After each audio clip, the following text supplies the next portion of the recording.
BalconyTV. Hi, welcome to BalconyTV Delhi. Today we're with Scott Moses Murray from Tennessee. Hi Scott, what are you playing for us today? I'm going to play a song that I wrote in 1991. It's called Waiting for the War to End. Okay. And it's a song I wrote on the eve of the ceasefire of the Persian Gulf War. Sounds ominous. Yeah. I'm not wasting that.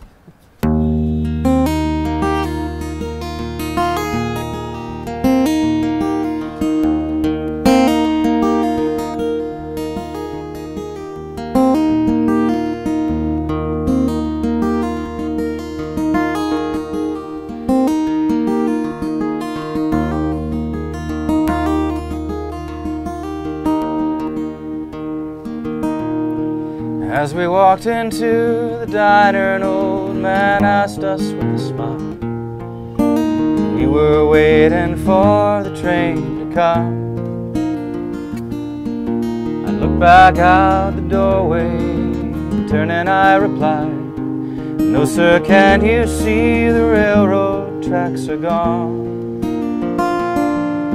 He laughed, agreed, we walked on in, sat up on the stool, at the plastic menus on the wall.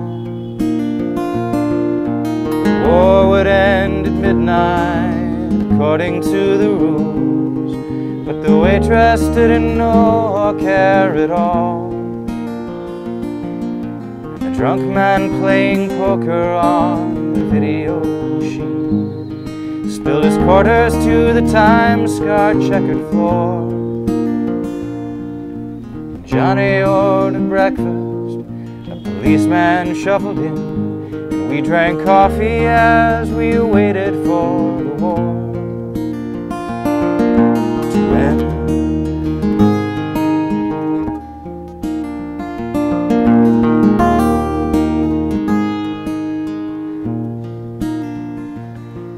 It's the first war I'll remember, the only one I've ever seen.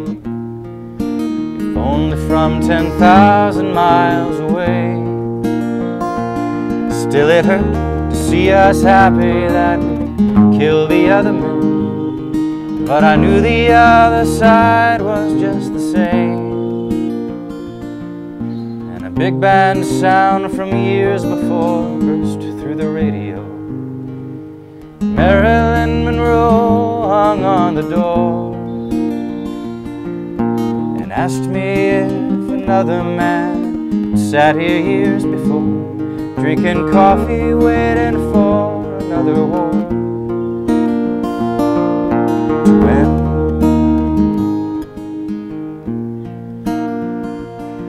And the seaboard diners' customers would talk the night away as the mortarmen shot shells across the sky. Midnight came and left us, but nothing seemed to change, and I knew that war would still be part of life.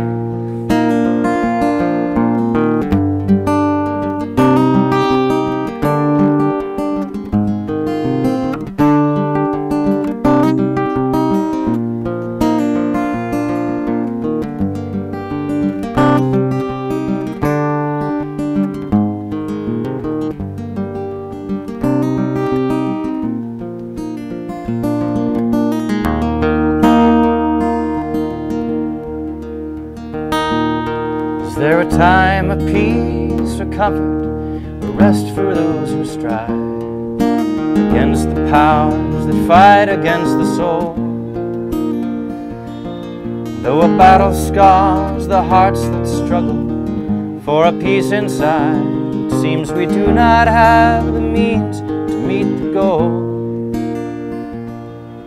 But I knew a peace once given to a child who gave himself to a God surpassing fear and death and pain. And as we walked out of the diner, I heard what the old man said, and realized that I'd been waiting for my train.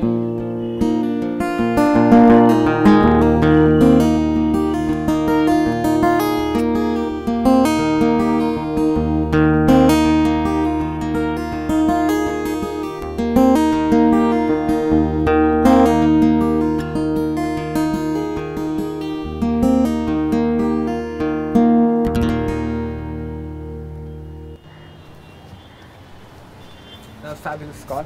Thank you. So tell me a little about the song. When did you write it? How old were you?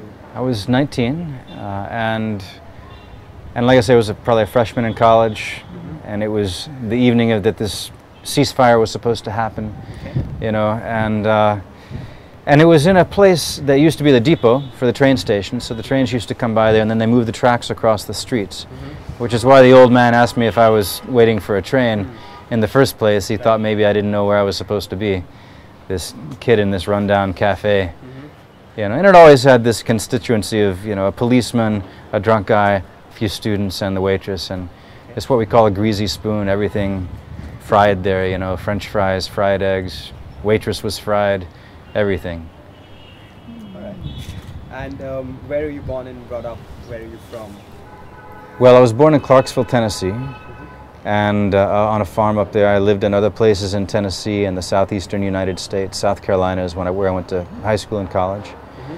And but all along I was traveling. I've been to, I don't know, well, 30-something countries at this point.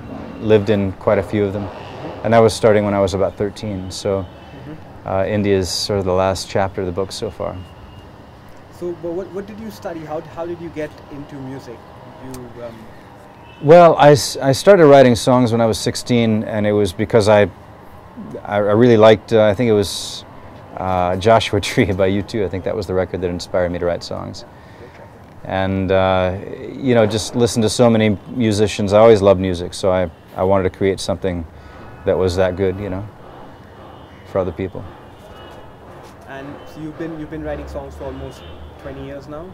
24, I guess, 25, yeah. That's a long journey. So when do we look forward to a record from you, or a album? Well, there is one in the works. We're taking some time on it. Okay. It's being done on the cheap by a good friend of mine in Nashville, who's a great producer but very busy. So, you know, every few weeks I get a new installment, and it's very exciting. It sounds really good to me.